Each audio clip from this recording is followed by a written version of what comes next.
we're off and racing. Another episode of Chronicles on the Fly.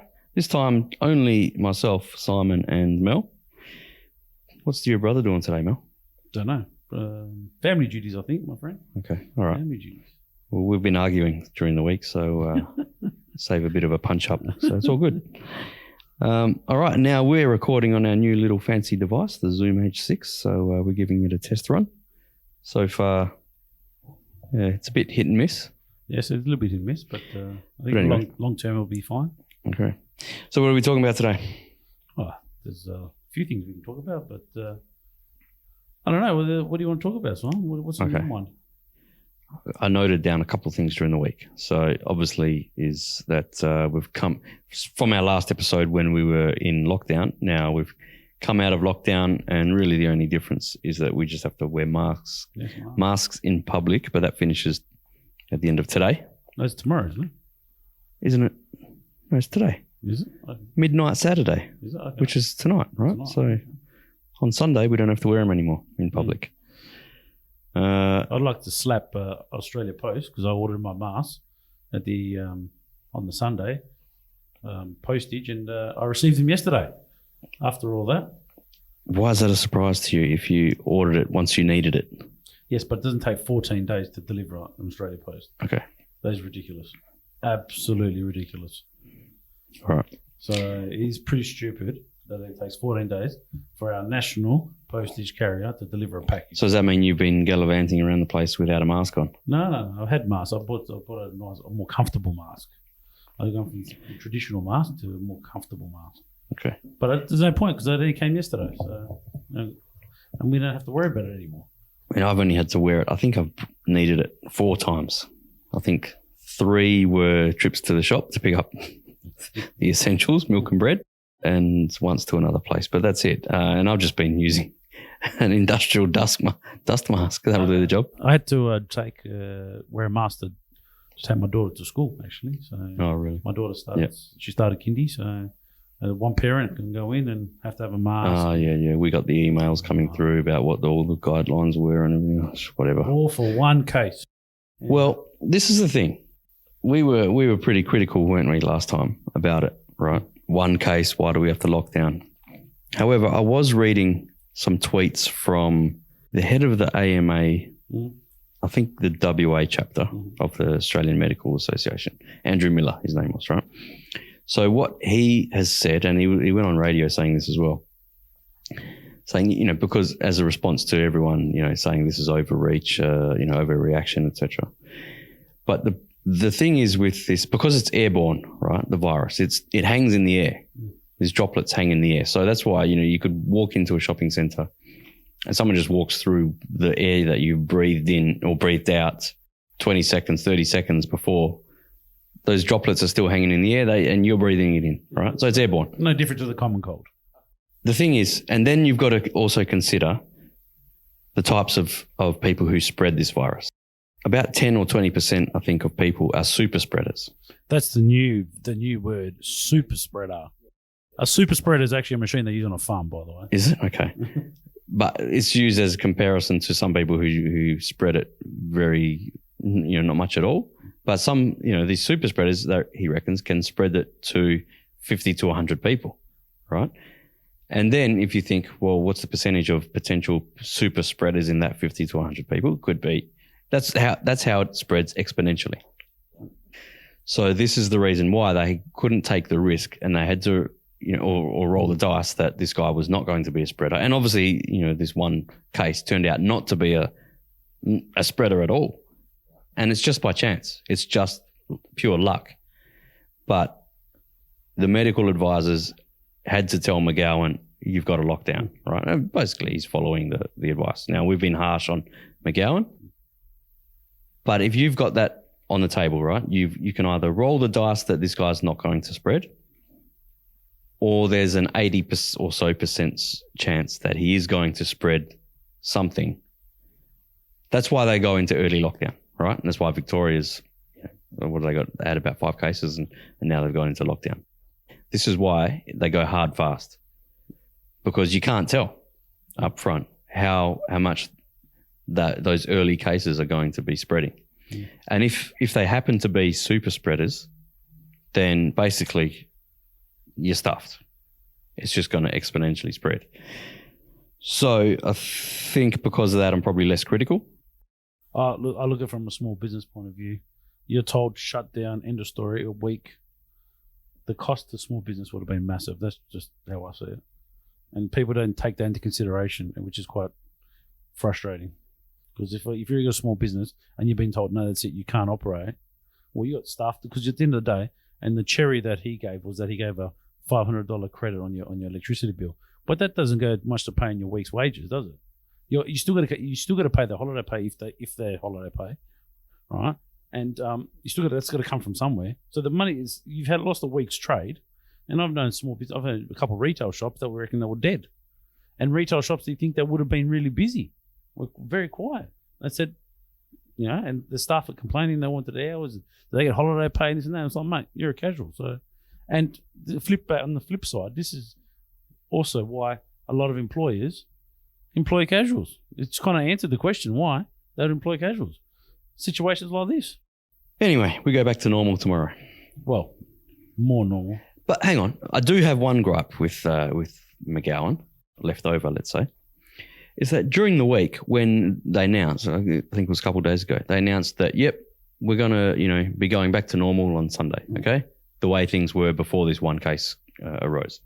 However, why couldn't he just announce, as of now, we're back to normal?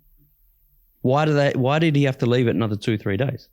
If they knew that it was going to go back to, pre-lockdown conditions, why not just say, all right, we're in pre-lockdown conditions now? Because what's going to change from that time he announced it to the next 3 days to when it was originally officially going to be ended? I can't answer. Because when South Australia pulled back their lockdown, it was effective. It was effective immediately. So why couldn't they just do it here? Oh. Anyway, I'd like you said. I think this whole world's become a bit, what's the word? Cautious. It's overcautious, and this whole overcautious has made people a bit. What's the word? I don't know. What would you say? They've become like all scared and frightened of everything. Yeah. They're frightened of their own shadow. There has been scaremongering, but I don't know. Who knows what the right answer is? And it's not just Australia. We're talking across the whole world. Yep. Anyway, the other big issue of the week in Australia was Eddie. Oh, Eddie. What do you reckon of that situation? Eddie McGuire stepping down as Collingwood president after 22 years. Right or wrong, he's probably made a choice on the benefit of the football club because he's taken, like his comments were, he's a lightning rod vitriol, so he's just taken the heat. So he took one for the team and said, that's it, I'm sorry, and left. But in saying that, Eddie's done remarkable things for that club, and I think people have neglected to acknowledge that fact. Like before he got there, as a 38-year-old man, that club was on the bones of bankruptcy. It had no money. I think he was 34. 34 when he became president of Collingwood. That's unbelievable. It's unbelievable. But it was on the brink of bankruptcy. Now, in that 22 years, he's managed to make it probably one of the most profitable clubs in Australia. He's also taken out that they earn no revenue from pokie machines, which is quite a contrast from Essendon Football Club that extended their contract for pokie machines. So he's done a few very good things for that club. He's got good sponsorship. He's always had him in the media. He's made him, as well as initiatives in the community to improve things in the community and programs and stuff. So yes, he hasn't been given credit for that. I think that the good he has done for football and in community in general has far outweighed any negative things. Or even any perceived racism on his part. He has stuffed up in the past, no question about it. He's misspoken a number of times. I don't think that he's a racist person. I think that he's just stuffed up a few times. Now, the circumstances that, are basically the straw that's broken the camel's back, let's say, which is former player accusing the whole club of being of having institutionalized racism, or however you want to put it. What do you think of that? Well, I wasn't part of the club and I didn't follow Collingwood football. So it's not like I say, yeah, they were racist. It's hard for us that were outside, most people outside the circle, to say if they're a racist club or not. I mean, we weren't in it. It's interesting to ask why don't they ask some players that were there at the time what their opinions were? Well, some past players have spoken up. Well, that's what I'm saying. You get a mixed review. Not fully in support of Lumumba. Yeah. That's for sure. I mean, things have come out that he gave himself the nickname Chimp, which, was widely adopted around the club, and he didn't seem to be fussed. He called himself that. And now you also got to consider, was he just a young guy and he just went along with it to get along and just to fit into the group? Yeah, of course. I can sympathise with that. Yeah, I can sympathise with that. But what's he hoping to achieve by doing, going after them basically? He's suing them. So he is going after them, right? Now, don't you become a grown man, and this is, obviously everyone's experience is different, but I would think that you become a grown man, you mature, you have life experience, you learn to shrug shit off to a certain extent. Now, that's not condoning any racism. And I don't think that nicknames like that and banter has an intent of racism, to be honest. I've been involved in sports clubs with dark-skinned people, and it's like it's a non-issue. Like, just racism is you've got to be a pretty evil person to be overtly racist. Oh, there's plenty of evil people in the world. No, but in sports clubs, it's very rare. It's very rare that there's bad intentioned people and racist people, I find. If he wasn't happy with something, he should have spoken up back then, I think. He's always been outspoken. I actually thought he was a good player. He was a good player. A very good player. He was a good player. I just think that his gripe is, way, way, way after the fact, is misplaced. What it does show is the power of the people. Sometimes they can get the president fired because they had the open letter. Well, look, I think he had to go. Yeah, right? well, no, I think that Eddie was, like I said, I think it was the right decision at the time for Eddie to make for himself. No, I don't. I disagree there. I don't think it was the right decision. I think he had no choice, but I don't think it's right. But I don't think it's right that he should have been pressured so much in the way that he was. I think it was the right decision. He didn't deserve that. He didn't deserve that, but it was the right decision for the club because of all the heat that had been because of the circumstance that they inevitably have found themselves in. Yes, it was just there was no other option, right? And basically, sponsors were pressured. That's obvious. That's obvious because that always happens. Once sponsors threaten boycotts, people threaten to boycott sponsors of the club. Sponsors go, all right, when we're changing our terms or whatever. I think one sponsor pulled out $1 million of sponsorship to the club and redirected it to Aboriginal community programs. Yeah, fair enough. Right? It's up to them. Yeah. So it's affecting the bottom line of the club. Once that happens, that's it. The person at the top, their head always rolls. So that's obvious. And it's a sponsor can do it. It's their money. They can do whatever they like with it. Yeah. So you can't argue with that. All right. And the thing is, once one sponsor does something like this, the rest, it's peer pressure. The rest have to be seen to do it as well. Otherwise, they get accused of... It's a snowball effect. Total snowball effect. And it sucks that that's the way it is. But again, keep coming back to the same old saying. It's the woke new world we're in. That's the life we're in. That's the world. That's the world's changed. That's what the world's like now. So, as much as it's as positives, it's one of the negatives. That is what it is. Speaking of the woke new world that we're in, new song that's come out by this artist called Tom McDonald. I think he might be Canadian. So the song is called Fake Woke, and I think it's absolutely brilliant. You alerted me to this. I think it's crazy I'm the one who they labeled as controversial, and Cardi B is the role model for 12-year-old girls. There's rappers pushing Xanax at the top of the billboard, but if I mention race in a song, I'm scared I'll get killed for it. It's backwards, it's getting exponentially dumb. It's more difficult to get a job than purchase a gun. Eminem used to gay bash and murder his mom, and now he doesn't want fans if they voted for Trump.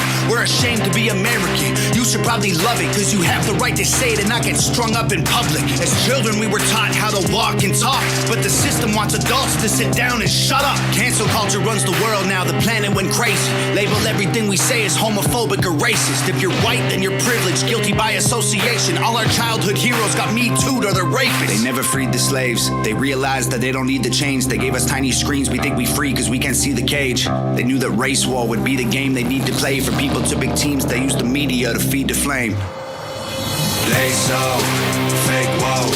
Facts don't care about feelings. They know they won't tell me what to believe in. They so fake woke. Same old safe zones. They so fake woke.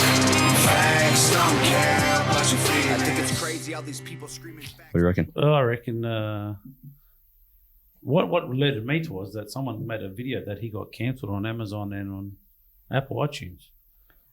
Yes, but that last, and that just goes to the hypocrisy of the song. Of the hypocrisy that the song's pointing out, right? Because he actually talks about being cancelled. He's got another song called "Cancelled," which is actually fully about people whose speech isn't liked for whatever reason, being cancelled. For them to cancel or to remove his song from the platform, kind of works for him. It worked in his favour because it made them guilty. So then they had to put it back on, which they're doing, which they've done. Which I think also he drove up his YouTube video account because no one was like, oh my God, this song got cancelled on iTunes. So indirectly they caused the problem. Yeah. So I think what we should do is, let me just pull up the lyrics. So some of the lyrics in this song, he's talking about Eminem. Eminem used to gay bash and murder his mum, and now he doesn't want fans if they voted for Trump. We're ashamed to be American. You should probably love it because you have the right to say it and not get strung up in public. What else we got? Pretty powerful, yeah. Cancel culture runs the world now. The planet went crazy. Label everything we say as homophobic or racist. If you're white, then you're privileged, guilty by association. All our childhood heroes get Me Too'd or they're rapists. I mean, some of them legitimately, but others... so definitely some of them legitimately. Yeah. Harvey Weinstein. Yeah, those types for sure. But yeah, a lot of people have been unfairly accused, let's say, and that's a common thing. I would encourage our listeners to listen to that. So it's called Fake Woke by Tom McDonald. And he's not your type of person you'd think would sing that song. If you had to judge a book by its cover. Censoring the facts turns our children into idiots. They claim it's for our safety. I'll tell you what it really is. Removing information that empowers all the citizens. The truth doesn't damage points of view that are legitimate. I mean, there's heaps more examples of lyrics that just get to the heart of, woke nonsense that goes around these days in media and in general. So yeah, go and listen to that. Yes. We'll put it on our, I'll put the YouTube clip on our Facebook page as well. So go and have a look at that on Chronicles on the Fly Facebook page. Well, yeah, so that was an interesting song, actually. Interesting. Yeah, well, last night I listened to a few more of his previous songs. Yeah. And he's got a lot of stuff that's like that. That's probably the best one that I've heard, but he's got a lot of other stuff as well. And that's not my kind of music. It's like, what style? Hip-hop rap? Hip-hop rap. Yeah, like I would never listen to that crap, but it does have a pretty good beat and pretty good hook or rhythm, whatever you want to call it. Some rap's okay. Yeah, some of it, that, and especially because of the lyrics, that resonated with me, I thought. Did the Superbowl? Yes. Tom Brady. Does he go down as probably one of the greatest Super Bowl? seven Super Bowls he's won? Why I like that is it gives us old men a bit of hope that you can still do stuff. 43 wins his seventh. Obviously, just by looking at those stats, he's got to be the greatest player ever in that sport. in American football. What I've found hilarious coming out of the Super Bowl is people online saying he's the greatest sportsman ever. I love these Americans. They think that America is the world. Yeah, but that's no different when they say Wayne Gretzky was the greatest sports person of all time. Again, sports that are irrelevant outside that country. Yeah, well, you know, between Canada, only sports that's relevant. Hockey. We may as well say that, I don't know, pick someone, Polly Farmer, Lee Matthews are the greatest sportsmen ever because they were good at AFL. Wait a second. Aussies always say Don Bradman. They always say that. You can always, if you're the greatest sports person, Don Bradman. I've actually heard that this week. I can't remember who said it. Really? Come on, seriously. Someone in the media said Don Bradman this week. Can't remember. He's the greatest sportsman of all time. Yeah. Come on. Well, obviously it's ridiculous, but at least that's not a one country sport, cricket. Oh, yeah. At least. Yeah, but come on, seriously. No, right? All right, between the population of Australia, New Zealand, and besides, take out India, the same population as America. Okay, all right. It's ridiculous, yes. We can just end that conversation with one word, Maradona, and the case closed. Yeah, well, that's all. And now someone else would say Muhammad Ali. It was I'm sorry, but no. Anyway. It was a very, very good sportsman. Very good sportsman. Yes, he was. But he was not. I'm sorry. To me, it's like there's no argument. Diego Maradona is the greatest sportsman who ever lived. I'll agree with that. Yeah. I'm not going to deny that. I agree with you 100% on that. I think because it has to come from football. If you have to look at it's the world game. It's the only world game. Mm. So that's it. Mm. You could turn around and say some people might say Usain Bolt. No. Yeah, because everyone runs. Every country runs. Okay. Everyone runs in the world. All right, but in terms of he's pretty awesome. Usain Bolt was amazing. Yes. Cultural impact. Okay. You've got to have it. You've got to have that. All right. Mm. And Maradona is the person in the world, in the world game, who has had the greatest cultural impact, as well as being the best at it. So, I just won't hear arguments about to the contrary. That's it. I'm very stubborn about that. Yeah, that's fair enough. Oh man, I'm not going to argue. I reckon that too. If you have to pick one sport, obviously, because it's a world game. Yeah. Oh yes, talking about the Super Bowl now. Something a little bit closer to my heart is Bruce Springsteen. The Bruce Springsteen controversy that's come out of it because of the ad that he did. Now, was it halftime ad? Halftime ad. Okay. All right. So he's done this ad for Jeep about. Did you see the ad? I actually thought it was selling cars. That's what the whole ad should have been. All right. It was about. Of course, it's about selling cars. If Jeep's going to put their logo at the end of the ad, it's about cars, right? But. What I'm saying is, if you're going to do an ad about cars, try and sell cars. You know what I mean? That's just my opinion. Well, again, the woke new world, all right? So Jeep has done this ad about unifying the country, America. There's a chapel in Kansas, standing on the exact center of the lower 48. It never closes. All are more than welcome to come meet here in the middle. It's no secret. The middle has been a hard place to get to lately. Between red and blue, between servant and citizen, between our freedom and our fear. Now, fear has never been the best of who we are. And as for freedom, it's not the property of just the fortunate few. It belongs to us all. Whoever you are, wherever you're from, it's what connects us. And we need that connection. We need the middle. We just have to remember the very soil we stand on is common ground. So we can get there. We can make it to the mountaintop, through the desert, and we will cross this divide. Our light has always found its way through the darkness. And there's hope on the road up ahead.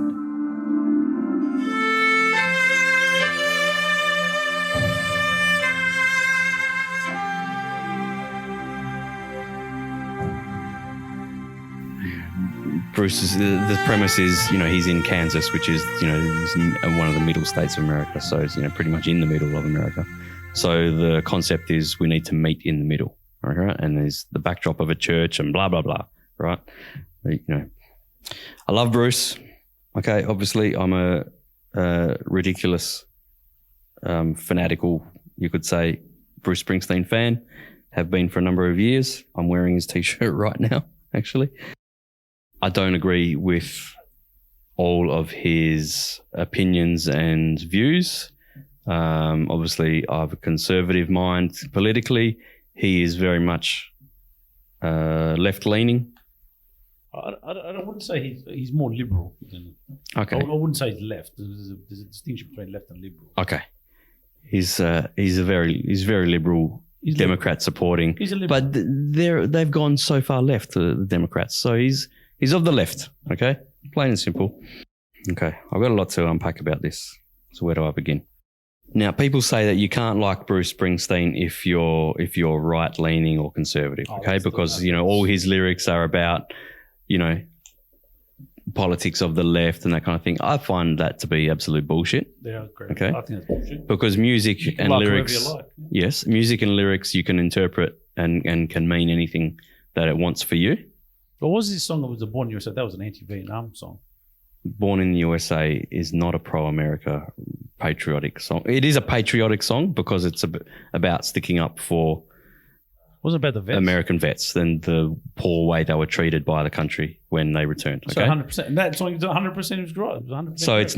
it's not a America rah rah right song. It's always been misinterpreted that way. It was first and foremost by Ronald Reagan, who tried to talk it up in one of his presidential elections, right? Until he was called out for that.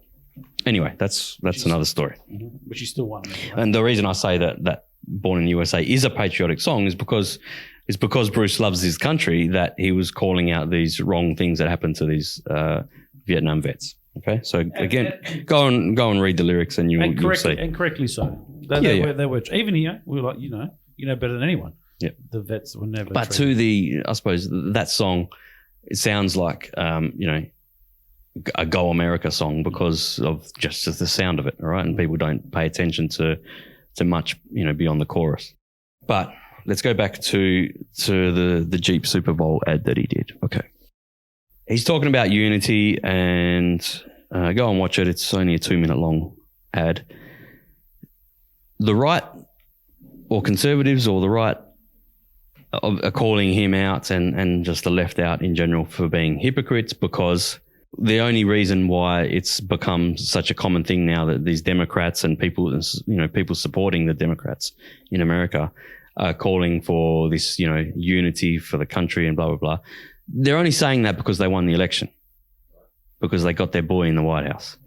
If Trump had won the election and was still the president, it would still be the same as they'd be doing the same thing that they've been doing for the last 4 years, which is screaming blue murder about Trump and conservatives and hating on them, all right?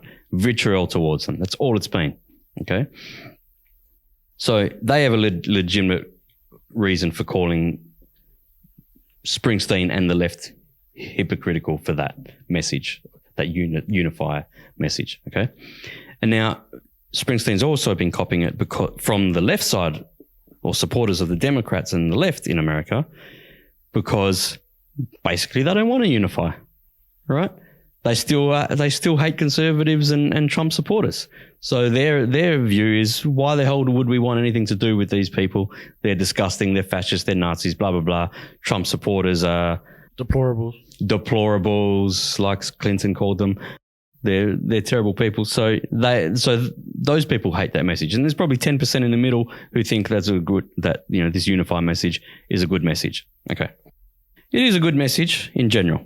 Now, knowing as much about Bruce Springsteen as I do, because I've been a fan of him for so long, I know that Bruce Springsteen comes from a well-intentioned place, okay? Obviously he would have been paid very handsomely for it. However, him saying this message comes from a well-intentioned place. Again, tinged with a little bit of hypocrisy, I suppose, because he's said things against Trump in the last 4 or 5 years as well, right? But the thing is, he's only said things in interviews when he's been asked about it. So he hasn't constantly lectured and just not let up about Trump, okay? He only says his opinion, and obviously his opinion was always negative. Didn't like Trump, called him a narcissist and that type of thing in interviews when he was asked about it. But again, has not constantly lectured. So I've got to give him a little bit of credit for that, even though I would not fully agree with his views. The only time I've heard Bruce Springsteen lecture is, of all places, in Perth, right? Because in February 2017, he came and did an Australian tour, and this was his first tour after the November 2016 election when Trump won. So it was his first concert basically after the Trump victory, and it was around the time that they were doing that women's march, which was, again, a bit of bullshit as well, but we're not going to get into that. So at the start of his first concert on the Australian tour, which happened to be at Perth Arena, he did a quick, maybe 20-second rant against Donald Trump because he'd just been voted in and he was so much against him. The E Street Band is glad to be here in Western Australia. Yes. But we're a long way from home, and our hearts and spirits are with the hundreds of thousands of women and men that marched yesterday in every city in America and in Melbourne, who rallied against hate and division and in support of tolerance, inclusion, reproductive rights. I didn't think that it was necessary, but obviously it wasn't directed at Perth fans going to his show. It was directed at whoever anywhere around the world was going to listen. And that's the only time that I can think of that he's actually, lectured or ranted his political view at a concert. The rest, it's all subtle in his lyrics, let's say. Okay, but anyway, it's his concert. I suppose he can do what he wants. And apart from that initial 20, 30 seconds, I enjoyed the rest of the show.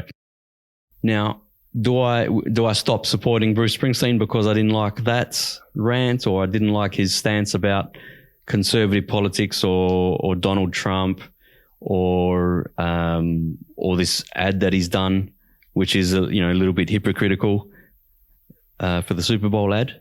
No, I still love Bruce Springsteen. I still give him credit for being a good person because I know he is. But maybe he was a little bit naive in doing this ad. Because he maybe should have anticipated more the blowback that he was going to get. Maybe he thought he was doing the right thing. Maybe he thought he was... Absolutely. That's what I mean. This comes from a well-intentioned place. He did think he was doing the right thing. And maybe he's smart enough to realise you got him in the middle somewhere. That is true.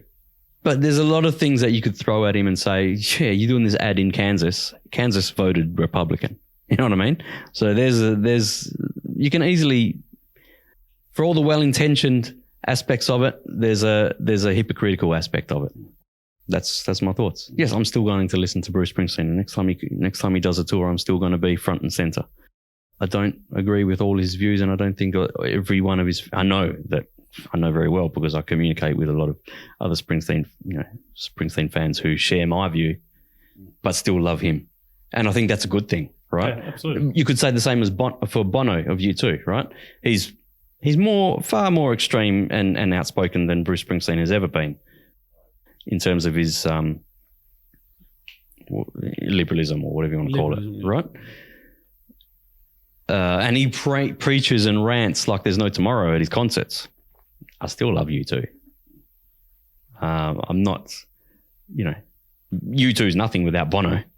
True. So I still love their music. I'm still going to be a fan. Yeah, most musicians are of the more liberal. Well, entertainers in general are, and the ones that have a more right-wing, conservative-leaning view get cancelled, and we've seen that this week as well. This is what happens. You're an entertainer with a left-leaning view, you're embraced. You're an entertainer with a right-leaning view, you're cancelled. It's the way it goes. All right, let's wrap it up there. Wrap up the package, which is another episode of Chronicles on the Fly. Follow us on Facebook, Instagram, Twitter, and we will see you soon. Ciao, ciao. Ciao. A major difference between the right and the left concerns the way each seeks to improve society. Conservatives believe that the way to a better society is almost always through the moral improvement of the individual, by each person doing battle with his or her own weaknesses and flaws. It is true that in violent and evil societies, such as fascist, communist, or Islamist tyrannies, the individual must be preoccupied with battling outside forces. Almost everywhere else, though, certainly in a free and decent country such as America, the greatest battle of the individual must be with inner forces, that is, with his or her moral failings.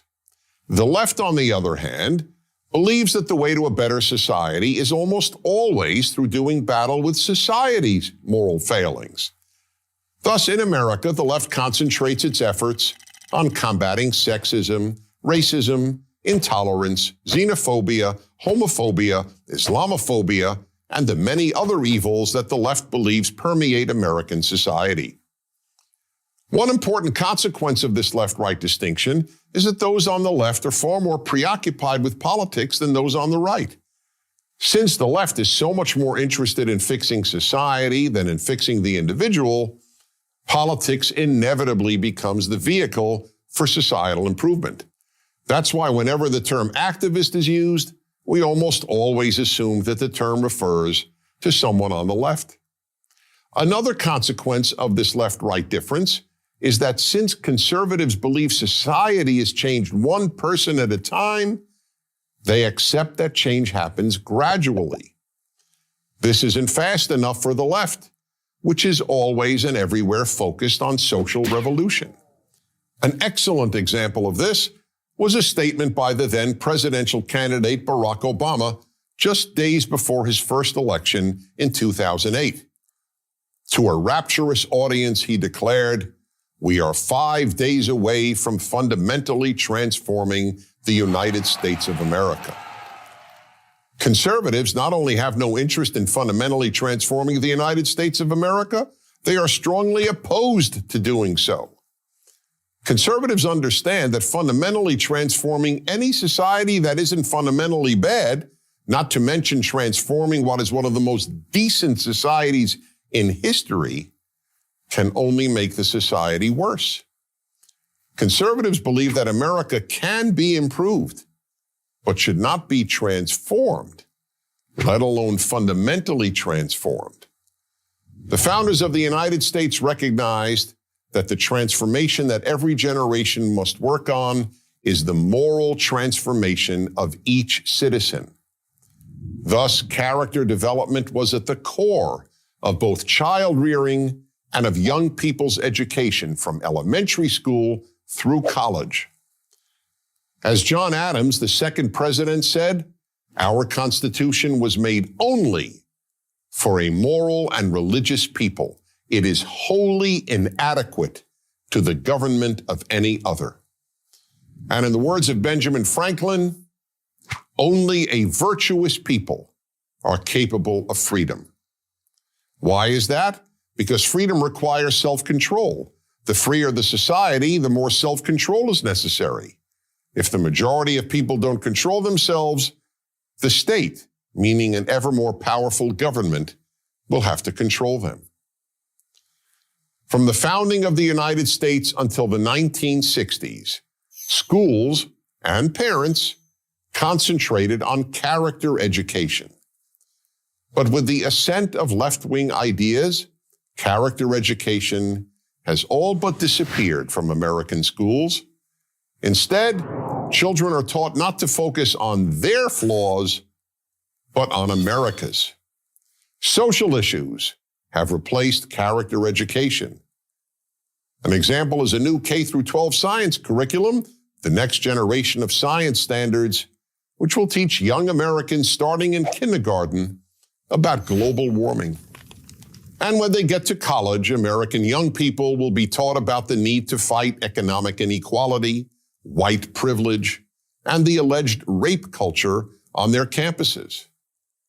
Ironically, if there really is a rape culture that permeates American college campuses, the only reason would have to be that there is so little character education in our schools, or for that matter, at home. Fathers and religion, historically the two primary conveyors of self-control, are non-existent in the lives of millions of American children. We are now producing vast numbers of Americans who are passionate about fixing America while doing next to nothing about fixing their own character. The problem, however, is that you can't make society better unless you first make its people better. I'm Dennis Prager.